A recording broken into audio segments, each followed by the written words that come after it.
Olá, está começando mais uma edição do Estação Cultura. No programa de hoje, a gente recebe a Bia Tabert. Ela faz um som ao vivo e fala na sequência sobre 2 eventos musicais que acontecem nessa semana. Tu também assiste uma matéria sobre a exposição Porto Alegre Olhares Casuais, em cartaz no Paço Municipal. E começamos conversando sobre literatura. Recebemos a escritora Valesca de Assis, que lança na quarta-feira o livro A Ponta do Silêncio, e o escritor e jornalista Luiz Dil, da FM Cultura, também para comentar livros e também participar desse bate-papo. Começamos, Valesca, falando sobre A Ponta do Silêncio. Que história tu traz nessa novela? É tão difícil reduzir, mas enfim, o que eu quis, porque a gente sempre tem, o nosso personagem tem sempre um desejo, né, que tem que se realizar ou não, afinal. Mas foi tratar das relações entre as pessoas, de como elas podem construir ou podem destruir os outros, enfim. E realmente às vezes se juntam as doenças compatíveis, o que quer ser destruído com uma pessoa poderosa. O sofrimento que há, a gente tentar ser a gente, tentar ser único e ao mesmo tempo viver em casal, em sociedade. É um texto antigo, né, Valesca? Eu comecei a escrever esse texto há 13 anos e meio. Meu primeiro neto tinha 6 meses. O pessoal vê o livro, né, pequeno. É um livro, não tem muitas páginas, pensa, poxa, isso foi rápido e tal, né? 13 anos, né? E nesse processo, por 13 anos, o que se demora mais, assim, pensar, trabalhar essas relações, trabalhar os personagens, ou como colocar isso tudo no papel? Assim? Na verdade, eu tinha tive a ideia naquela época e já tinha o meu planejamento, porque eu faço um pequeno planejamento, assim, aonde eu quero chegar, e também dos capítulos. E foi mais, vou dizer, a falta de tempo, acontecimentos, enfim, que em certas faixas da nossa vida nos impressionam muito. E como esse livro é um livro muito, muito doído, assim, também eu não tinha mais nada para dar, já estava sofrendo bastante e também tendo alegrias bastante. Então ele foi a questão realmente de tempo, porque tu tem que ter o Dil, que é escritor, também sabe que a gente tem que ter um lazer intelectual, a gente não pode deixar só para de noite. Em geral, a gente não tem mais nenhuma gota, né, para oferecer, e a literatura exige o melhor de nós. Então, é assim, ele tinha que ter esse tempo, nesse período. Eu escrevi alguns livros juvenis, um livro infantil, reuni uns contos, mas a novela estava lá, né? E é interessante, Valesca, que lendo o teu livro a gente percebe como é intenso, né? São poucas páginas e tal, mas existe uma concentração ali de ação, de coisas acontecendo que transformam essa novela numa intensidade muito grande. Isso, tu cortasse muitas coisas ou para chegar nesse ponto? Sim, cortei bastante, apesar de que nesse livro, por acaso, eu já tinha a ideia da intensidade. Mesmo assim, tive que cortar bastante. Porque às vezes, se tu disser em 5 páginas o que deve ser dito em 1,5 linha, fica mole, o elástico fica esgarçado. Então, não cria um impacto. Ele é um livro que, como eu te disse hoje de manhã, que gravamos uma matéria. Entrevista, vai ao ar sábado. Tons e letras dessa semana. Exatamente. Estamos adiantando mais ou menos parte do assunto, né? Eu até tentei, por sugestões de pessoas que leram, e por mim mesma, tentei encorpar, mas não adianta. O livro também, ele perde o seu tamanho. Ele tem uma densidade no assunto, ele tem essa densidade na narrativa também, não é isso? A pessoa sai doendo mesmo, assim. Eu mesma sofri bastante para escrever. E uma pessoa que leu, que queria logo ler, a esposa de um colega do Brasiliense, a Lucinara, ela disse, eu quero ler porque ela é cruel, realmente. Enfim, procuro pegar temas assim muito pungentes. Assim. É um crime numa cidade pequena, né? Ou seja... E a possível criminosa perde... Claro, isso é uma coisa assim, é só a capa da coisa, mas ela não consegue falar. E aí tu fazer um personagem não falar com palavras, assim, com gestos e escritos, não é fácil. Não é fácil. Pô, Dil, então, tu que leste o livro nos adianta mais um pouco sobre essa narrativa e também sobre esses personagens que estão no livro aqui, por favor. Pois é, a questão ocorre um crime, né? A principal suspeita do crime é a esposa do falecido, né? Da vítima. E a partir daí um delegado começa a entrevistá-la, ou tenta entrevistá-la, né? Como a Valesca falou. E aí existe um recurso muito, muito bonito, assim, que são cartas que a personagem, a suspeita, escreve. O delegado tinha sido aluno dela. Uma professora da cidade e tal. E aí ela escreve cartas para ele. Tem em algum momento entra um programa de rádio também, descrevendo o crime, o que está acontecendo numa cidade pequena, tu imagina, né? E uma pessoa, a personagem, influente na cidade, uma família bem conhecida. Um casal ideal também. Só que por trás disso, né? Eu não quero contar muito, mas por trás disso tem muita coisa ali que a gente encontra nessa intensidade que a gente estava comentando em poucas páginas, mas realmente é um livro bem intenso, assim. Eu acho que do começo, não só o final, mas do começo já bem impactante. Bom, lembrando que o lançamento da Ponta do Silêncio acontece nessa quarta-feira, lá na Palavraria, na Rua Vasco da Gama, 165, a partir das 17 horas. E o papo com a Valesca é retomado no sábado, retomado não, e já aconteceu antes dessa nossa conversa aqui, foi gravado por Tons e Letras desse final de semana, isso, Gil? A gente grava durante a semana, gravamos hoje. Eu gostaria de acrescentar, porque não saiu no convite, que eu vou estar lá das 17 horas às 20h30, não vai ter palestra, nada, vou estar assim, conversando com as pessoas, porque eu acho que no inverno, realmente, e também eu já estou nessa terceira idade, que é bom ir cedo, outros gostam de um pouquinho mais tarde. E às vezes eu vejo as pessoas fazendo sacrifício, ou deixando de ir. Né? Então, acho que é um horário muito bom. A Palavraria é um lugar muito agradável. Leve para as pessoas. Obrigado pela tua presença. Eu agradeço a oportunidade. Gil, e tu tem mais uma dica, né, Gil? Mais uma dica. Uma dica, Rafael Guimarães, que estará aqui conosco também essa semana. O Sargento, Marechal e o Faquir, do Rafael Guimarães, lançamento da editora Libretos, né? Ele narra a história de um sargento, o sargento Manuel Raimundo Soares, que nos anos 60 ele foi expulso do Exército, insatisfeito com a situação política no Brasil, em 1964. E aí, em 66, ele foi preso aqui em Porto Alegre, ficou na Ilha do Presídio aqui, e em 66 ele aparece morto, com as mãos amarradas. Né? Esse caso rumoroso ficou conhecido como o caso das mãos amarradas. Né? E o Rafael, ele reconstitui essa história, coloca um pouco de ficção, evidentemente, né? Porque lá pelas tantas os personagens conversam, têm pensamentos e tal, e isso não tem como ele pesquisar isso, né?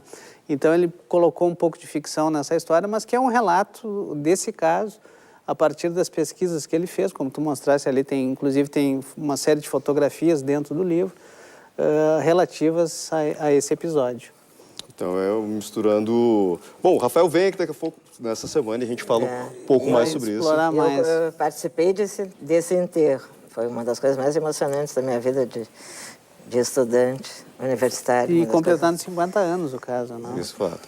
Bom, então quarta-feira a gente se encontra novamente, encontra o Rafael Guimarães para falar novamente. Obrigado pela presença de vocês dois.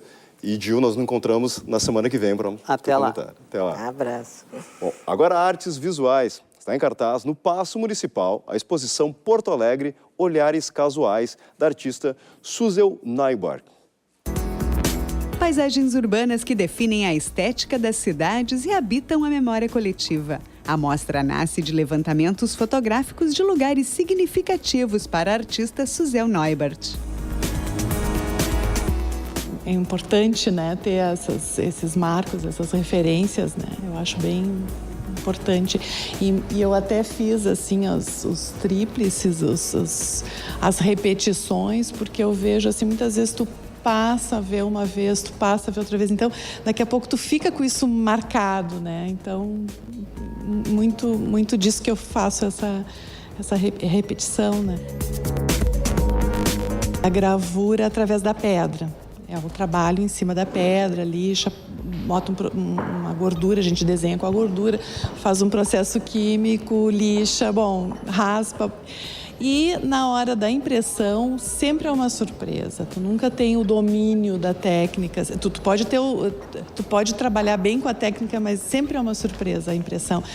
Tu faz uma cor, depois tu faz todo esse processo de novo, faz a segunda cor, o processo de novo, a terceira cor. Quanto mais colorido, mais trabalhoso é. E eu gosto dessa técnica até por poder fazer essas repetições, tirando elementos, colocando, usando máscara. A formação em arquitetura apurou o olhar da artista para o espaço público.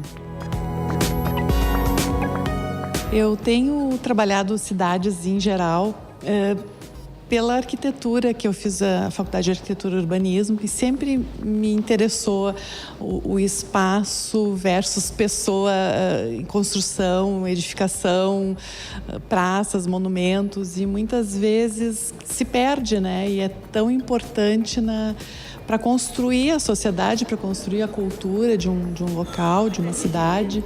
Isso sempre me interessou bastante, e eu acho que talvez fazendo essas gravuras e tendo isto como tema, tenta resgatar alguma coisa. A pessoa chega aqui e vê um trabalho, ela pensa, isso aqui é em tal local, eu lembro, eu passei.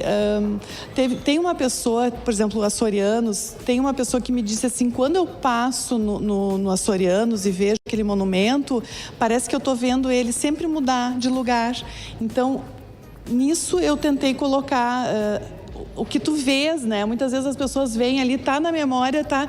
E eu tentei colocar isso no papel. Eu acho que o artista tenta fazer com que as pessoas pensem um pouco no que estão vendo, no dia a dia, né? Do cotidiano. Então, eu penso assim como arte, né?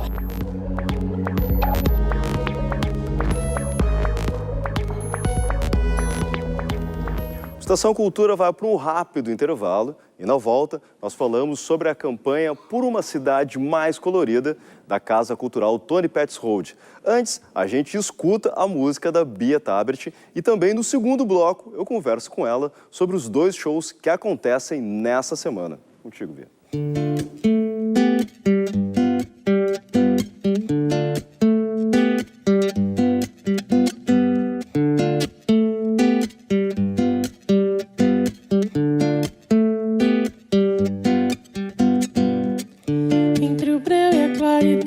Peço a meia luz, entre a cama e o sofá quero o chão. E se já é meia-noite, põe um blues. Você chega e entra na minha confusão.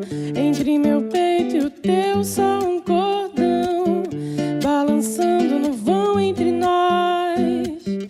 Deixa o mundo acontecer. Entre ruas e avenidas eu peço você. Yeah, yeah, yeah, yeah, yeah, yeah,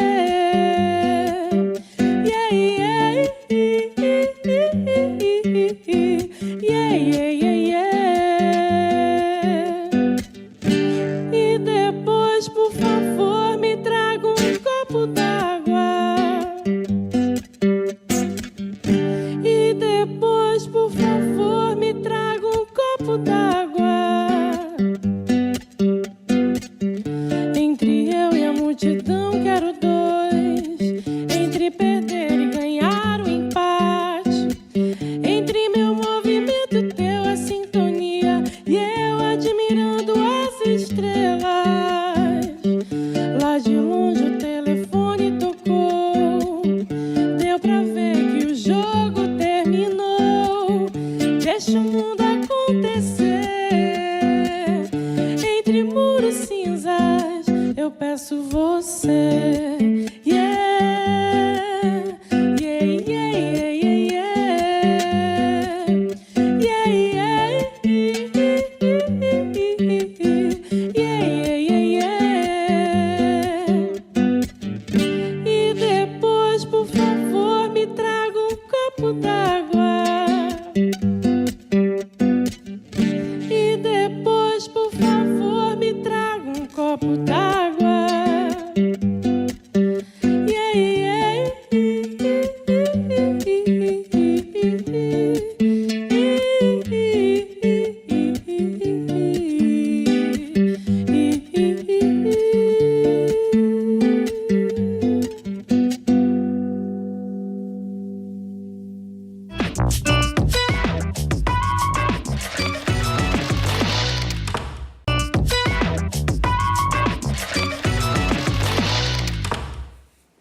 Estação Cultura está de volta e a Casa Cultural Tony Petzold está com a campanha Por uma Cidade Mais Colorida.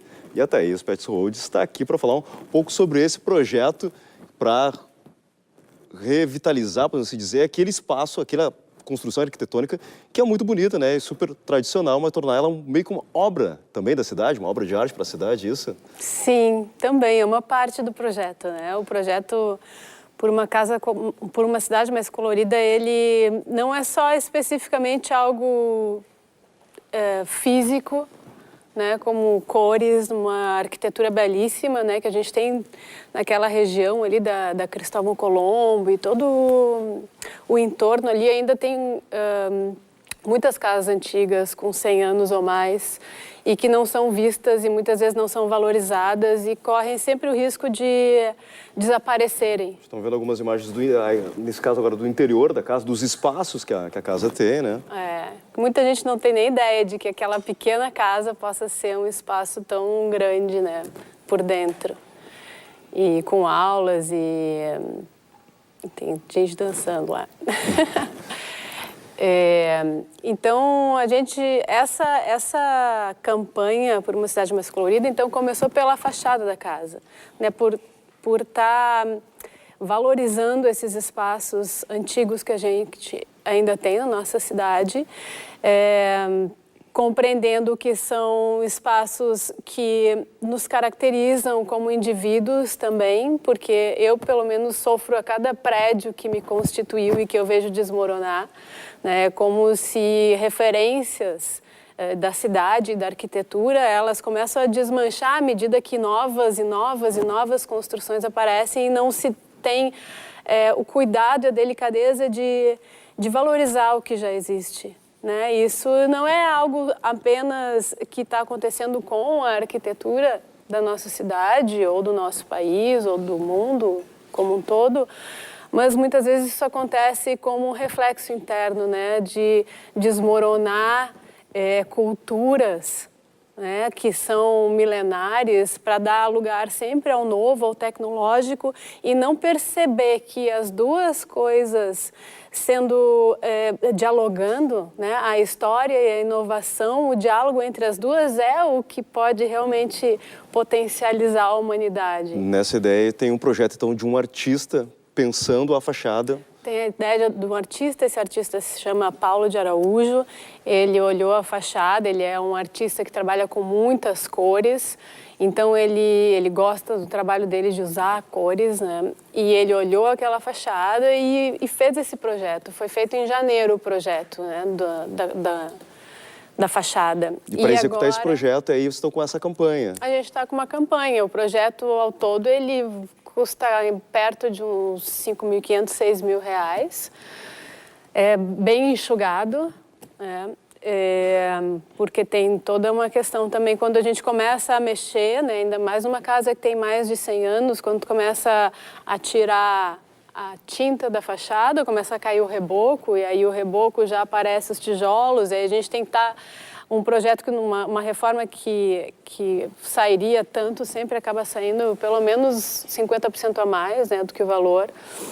E a gente tem essa campanha, então tem muitos amigos que estão nos ajudando a realizar esse projeto. Então a ideia é trazer os amigos da cultura e da Casa Cultural Tony Petzold para ajudar a fazer essa reforma. E de que maneira as pessoas contribuem de maneira direta, e essa contribuição, ela também acaba se refletindo na possibilidade de utilizar os espaços da casa e os cursos da casa com descontos, é isso? Exatamente. Thaís? As pessoas podem fazer contribuições diretamente na casa ou solicitarem uma coleta da contribuição, ou a gente também tem a conta da Associação Tony Petzold, que é uma pessoa jurídica sem fins lucrativos que foi fundada exatamente para ajudar no amparo, né, dessa casa e do legado da Tony Petzold, material e imaterial, né?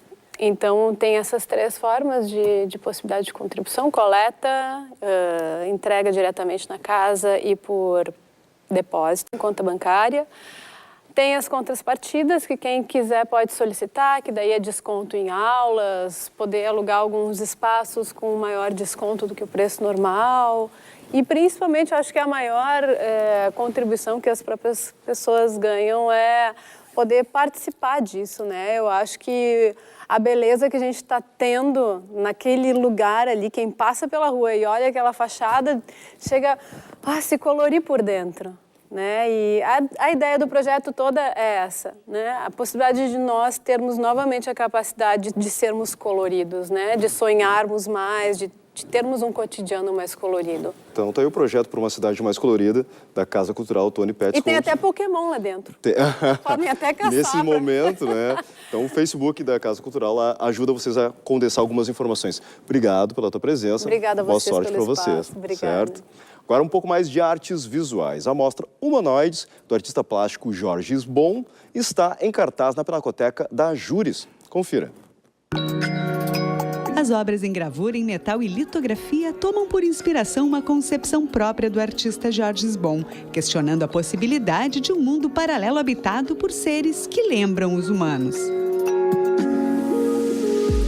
A ideia dos humanoides é que os humanoides, eles vivem num mundo paralelo ao nosso, que eu chamo dos globonoides.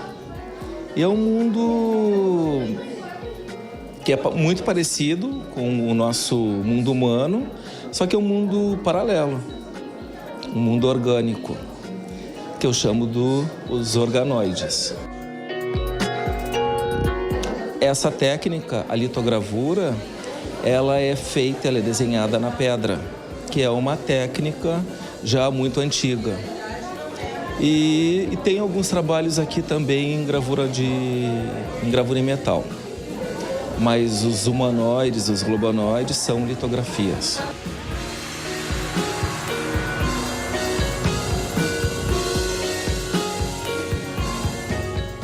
E a música ao vivo do programa de hoje é com a Bia Tarbet. Ela que se apresenta nessa semana mostrando o trabalho autoral e também fazendo releitura de outros compositores e intérpretes. Bia, tudo bem? Tudo bem, tudo ótimo. Então vamos começar com esse show, que é um show de uma referência importante tua, que já acontece nessa quinta-feira, é isso? Isso mesmo, é um show em homenagem a Marisa Monte. A gente vai fazer um apanhado de várias canções, desde o início da carreira dela até os últimos CDs.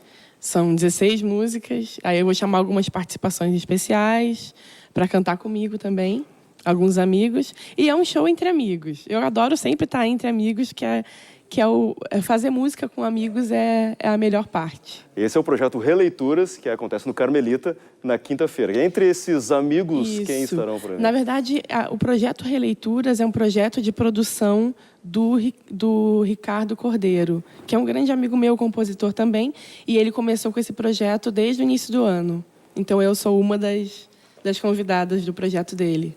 Tá, e nesse dia tu te apresenta de que forma? Tu disse alguns amigos, mas quem são esses amigos que te acompanham? O Ricardo Cordeiro no violão, a Jéssica Berdê também no violão e um outro amigo chamado Paulo Miguel na percussão. Essa é a banda. Essa é a banda, básica. Isso. Mais as participações da Lívia Tabert, que é inclusive minha irmã. Lico Silveira vai cantar umas comigo também. A Jéssica Berdê vai cantar também junto comigo. E um amigo meu chamado Samuel, Samuca. Bom, tu falaste dessas... Tu gosta de tocar entre amigos e esse período que tu tá aqui, nesse trânsito Rio e Porto Alegre, tu tem sempre trabalhado, ou bastante, com essa história dos novos compositores e esse pessoal que está mostrando a sua nova música e a ideia de mostrar música autoral e o trevo de sons também é uma dessas possibilidades, né? No formato parecido com outros eventos de música autoral que aconteciam na cidade. Essa é uma ideia de juntar amigos e mostrar suas canções também, né? Isso mesmo. O projeto Trevo de Sons, ele surgiu para ser um encontro de amigos que tocam, que compõem. Então, desde o ano retrasado... a gente já está há mais de 2 anos já juntos, juntando uma galera para realmente fazer um espaço de composição na cidade. Então, são sempre encontros, a gente fala que são encontros de sorte. O Trevo de Sons tem tudo a ver com essa coisa do encontro, enfim. E sempre nesses encontros a gente tem também convidados. Dessa vez são 2 convidados, que é o Maninho Melo e a banda chamada Outros Nós, que são pessoas fantásticas que vão participar do Trevo de Sons nessa edição. Fora as pessoas que já participaram anteriormente, né? Então, o Lico Silveira, Ricardo Cordeiro, a Luana Fernandes, eu, Jéssica Berdê, Luciano Kunzler, enfim, vai ter uma galera lá fazendo música, uma galera que já era do Trevo e que faz um momento também de mostrar suas composições. Bom, a gente falou mais de uma vez da Jéssica Berdê, tua parceira em vários projetos. Então, aproveitar e dar um toque também que a Jéssica Berdê também toca na quarta-feira, lá no Bar do Marinho, né, a partir das 21 horas. Então, lembrando esse serviço, então, Jéssica Berdê, que não está aqui hoje, mas toca quarta-feira. A Bia Tarbich cantando Marisa Monte, no Releituras, quinta-feira, no Carmelita, ali na Travessa do Carmo. E no Trevo de Sons, no sábado, novamente no Carmelita, a partir das 21 horas, aí acompanhada de vários amigos e de novos compositores, mostrando suas músicas autorais aqui da cidade, certo? Isso mesmo. Muito bem, então o Estação Cultura de hoje vai ficando por aqui. A gente volta ao vivo amanhã, à 1h da tarde, e a nossa reprise está voltando para as 8 da noite. Hoje já temos nesse horário. E encerramos com a música da Bia Tarbich. Uma das tuas composições, isso, Bia? Isso mesmo. Obrigado pela presença. O corpo não perdoa, doa seu tempo, se auto-implora. Com suas curvas não se amedronta, buscando essência da amendoá.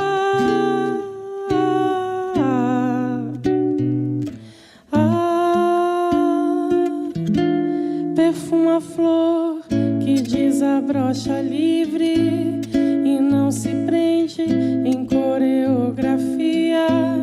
Deixa o sussurro se jogar no espaço e se alimentar do próprio cansaço.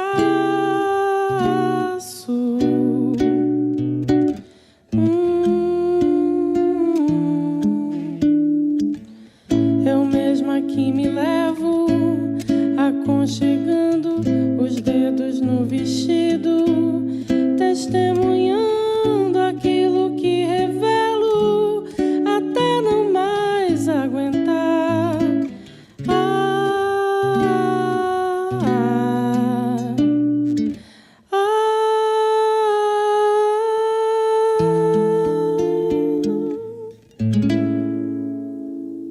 Corpo não perdoa, doa seu tempo, se auto-implora.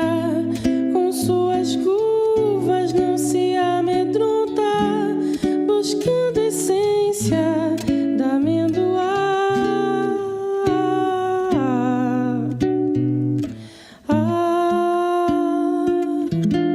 Perfuma a flor que desabrocha ali.